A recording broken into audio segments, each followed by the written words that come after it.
this Dialogue the People tour with His Excellency, say Professor Alhaji Dr. Yaya AJJ Jammeh and his cabinet ministers and other delegations, especially the head of security forces, people, processions of people from all walks of life are all here in large numbers. In fact, we're just heading in Brikama, as you can see, the convoy. We are going in slowly to Brikama town, West Coast region. We're just from Kanilai in about 2 hours ago. As you know, this is His Excellency has left finally from his Kanilai residence with his delegation. Now we are moving in to the Combo, Kanifing municipality, and finally to Brikama, where His Excellency will also be received by the people of Banjul.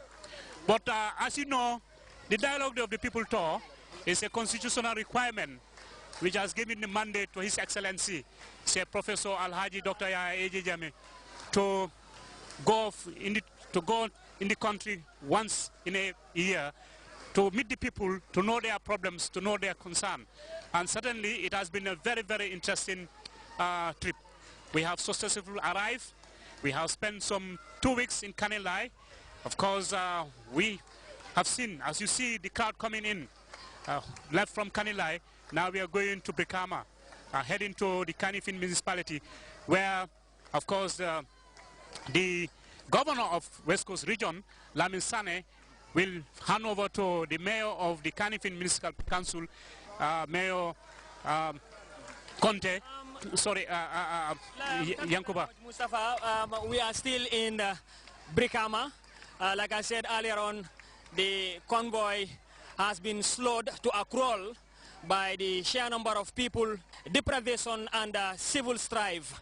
A man who proved himself to be a healer of extraordinary standings.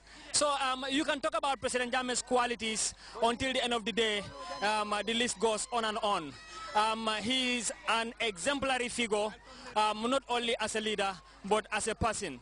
So therefore, seeing people coming out in their multitudes, it's not surprising. Right now, his convoy is led by the indefatigable green youths who from Bara to Faraba, have been doing the same thing wherever the president arrives. They will lead the president's convoy, singing songs of praisals, just to kind of energize the president, try to motivate him in order to keep up the good work that he is doing. Of course, without that, the president being the kind of person that he is, I think there is nothing that is going to deter him from what he is determined to do. But as it goes, it was saying in Mandinka, inimbara buka dokula makoi bari aka ademale. Convoy, I think we left around 1:30. I believe some people did not have breakfast since Exactly, since in the morning. Exactly, but I think it's a worthwhile venture. It's a worthwhile venture. It's worth it, given the caliber of a leader that President Jammeh is. He deserves it. I rather go hungry for a whole day just to see my leader. And Mustafa, that is the situation here. We are still crawling. We are still in Brikama. Now, coming to some of the issues that President Jammeh has been echoing throughout this tour, I think the message remains the same from 1994 to date. Like I said earlier on, he has an all-inclusive package as far as the development of the Gambia is concerned. As such, he has been very consistent in his messages, and he touches on every aspect or every facet of human endeavor, ranging from moral virtue to economic development or economic transformation of the country. Now, but this has to start with education. For our progress as a nation cannot be swifter than our progress in education. So the first thing that President Jammeh did is to revamp education in the country. Education prior to 1994 has been the privilege of a few. When he came, what he did was to build enough schools, enough primary, junior and senior secondary schools to make education accessible to all. Healthcare has been his priority as well. He has built so many health centers throughout the length and breadth of the country.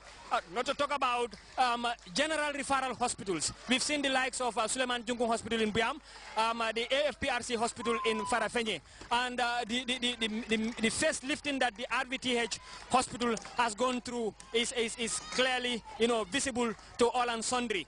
And then he has been echoing the same messages from Farafenye, where we had our first meeting, that let people go back to the land.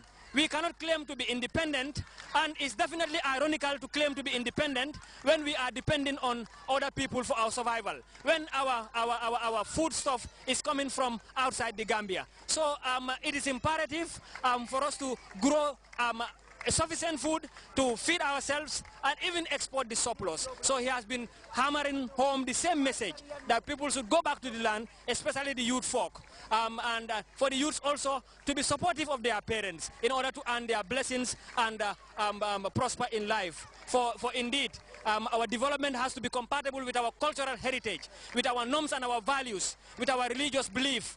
President Jammeh did not leave any of these. He never forget about this. Therefore, whenever he's addressing a rally, he touches on all aspects of life. But I'm not alone here. I'm here with my co-commentators, Mamadou Jallow from the TV, and Babukar Trawale. I'm always shy to say Trawale, And then, of course, Alaji Abdunjai. Of course, before by the end of this tour, you'll put up some weight with the exercises you are doing. Modi Jallow, that's the situation so far. Before I come to our audience in Mandinka, perhaps you would like to add one or two things.